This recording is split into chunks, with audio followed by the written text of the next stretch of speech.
राष्ट्रीय लोकतांत्रिक पार्टी के सुप्रीमो और नागौर सांसद हनुमान बेनीवाल ने मोदी सरकार के मंत्री से 2018 के अंदर जो कॉन्ट्रैक्ट हुआ था उसके बारे में एमएसएमई के लिए सवाल पूछे गए और मोदी सरकार के मंत्री ने किस तरह जवाब दिया उसको लेकर सोशल मीडिया पर क्वेश्चन नंबर 385 अध्यक्ष जी, माननीय अध्यक्ष जी, उत्तर सभा के पटल पर रखा गया। Hanuman ji sir, question number 385 रख दिया, आप पूछे जवाब।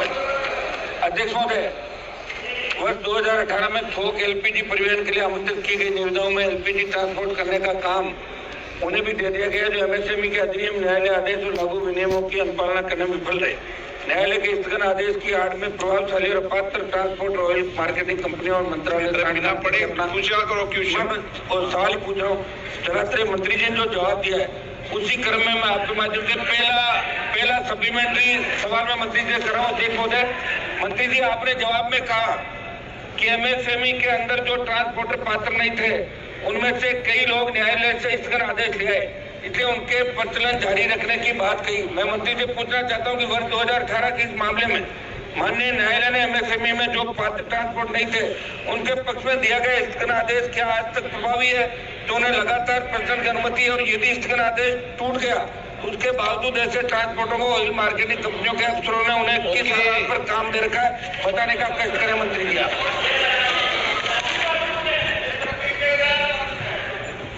माननीय अध्यक्ष जी, 2018 आज से 7 वर्ष पहले ओएमसीज ऑयल मार्केटिंग कंपनीज जो प्राइवेट सेक्टर में भी होती हैं और पब्लिक सेक्टर में भी होती हैं, उन्होंने कोई टेंडर इशू किया था, उसके बारे में प्रश्न है। 7 वर्ष पहले, और उस वक्त जो टेंडर इशू किया गया था उस टेंडर में MSMEs micro small medium enterprises जो होती है उसकी एक मंत्रालय है। उस मंत्रालय ने 2012 में एक नोटिफिकेशन इशू की गई थी कि सरकार में जो भी प्रोक्योरमेंट होती है गुड्स और सर्विसेज की, उसमें 20% रिजर्वेशन होनी चाहिए छोटी कंपनियों के लिए। उसकी परिभाषा ये है एमएसएमई जिनका 2 करोड़ का व्यापार हो। अब 5 करोड़ हो गया।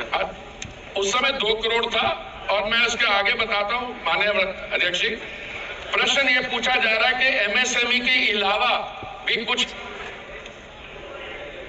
कंपनियों को अवार्ड किया गया, पर एमएसएमई की तो रिजर्वेशन सिर्फ 20% थी।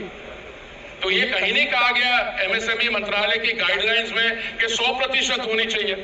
पर उस समय जो सवाल उठी थी, ऑनरेबल मेंबर पढ़ रहे थे तो मैंने सुना नहीं कि उन्होंने ये बात कही। सवाल ये उठता है कि उस समय जब कुछ लोगों ने इस पे चिंता व्यक्त की, उन्होंने ये कहा कि ये एमएसएमईज जो हैं उनको आउट ऑफ टर्न मिल गया है या उनको नहीं मिलना चाहिए था। और ऐसा है कि उससे पहले माननीय अध्यक्ष जी, ये जो ट्रकिंग व्यापार है इसमें 25,000 ट्रक चला करते थे। जब 2018 का टेंडर फ्लोट हुआ तो उस समय 23,000 ट्रक थे। तो क्योंकि एमएसएमईज के लिए पहली बार 2012 के बाद रिजर्वेशन आई तो कई लोगों को उनका जो नंबर ऑफ ट्रक्स थे वो कम हो गए, क्योंकि एमएसएमईज के 20% को दिया गया। तो हुआ उसके बाद ये कि कुछ लोग आए हमारे पास जो भी मंत्रालय। माननीय मंत्री जी, ये तो बताओ, ये संसद के स्तर का प्रश्न है क्या? ये है ही नहीं, तभी तो मैं आपको, ये तो कंपनियों ने दी है। ये भारत का कंपनीज है जिनका टर्नओवर पिछले 3 साल में, जिनका मुनाफा 5,000 करोड़ से अधिक है, और ये तो कंपनियों ने, सरकार का कोई लेना देना नहीं है। माननीय अध्यक्ष महोदय, ये मेरा सवाल पहले भी 4 नंबर पे आया था, उस दिन चला नहीं हाउस। अध्यक्ष महोदय, वो दूसरा सप्लीमेंट्री मंत्री जी पूछ रहा हूँ, आपकी बात ढंग से सुन लेना आप, है ना। 2018 की निविदा को मंत्री जी ने वर्ष 2023 में 2 वर्षों के लिए बढ़ाने जुड़े सवाल के में जवाब दिया। वो ठीक तरीके से नहीं, गुमराह करने वाला, क्योंकि यदि सभी ट्रांसपोर्टरों ने वास्तव में विस्तार के लिए सहमति दी थी तो कुछ ट्रांसपोर्टरों ने मद्रास उच्च न्यायालय में विस्तार को चुन देने वाली याचिका क्यों दायर की। ये स्पष्ट है संगठता ओमसी द्वारा की गई धोखाधड़ी को छिपाने के भयावह प्रयास को उजागर करती है। मेरा सवाल है कि 2018 की एलपीजी बल्क परिवहन की टेंडर प्रक्रिया, उसके बाद दिए गए कार्य आदेश तथा एमएसएमई में जो ऑपरेटर पात्र नहीं थे उन्हें भी काम देना और फिर टेंडर विस्तार करने से जुड़े मामले में लगातार हो रहे भारी करप्शन, नियम विरुद्ध किए जा रहे विस्तार और इस जुड़े पूरे मामले की जांच सीबीआई या किसी केंद्रीय एजेंसी से करा के एक सेकंड सर ऑयल मार्केटिंग माननीय सदस्य, आप पूरा का पूरा पढ़ा नहीं जाता यहाँ पे, आवश्यक हो तो कागज दिया जाए। और माननीय सदस्य आप एडवाइजर मत बनिए, चलिए बैठिए। माननीय मंत्री, माननीय अध्यक्ष जी, जो 2018 में कंपनियों ने टेंडर फ्लोट किया, सरकार ने नहीं किया, जो कंपनियों ने टेंडर फ्लोट किया वो 5 वर्ष के लिए था और वो टेंडर में ये भी लिखा गया था कि अगर कंपनी को, और आप सरकार ने कोई फ्लोट किया था क्या? हमने कभी फ्लोट नहीं किया।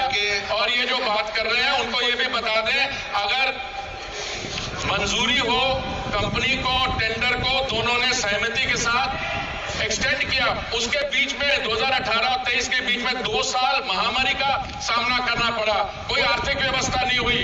इसमें कई कारण है। तो मैं समझता हूं कि माननीय ऑनरेबल मेंबर, सारे मेंबर का हक बनता है कोई भी सवाल पूछे, पर जो भी इसमें इंटरेस्ट रखते हैं, जोधपुर हाई कोर्ट का अभी भी स्टे है इसमें, मद्रास हाई कोर्ट ने इसकी जांच की है और उन्होंने कहा इसमें कोई मैलाफाइड नहीं है।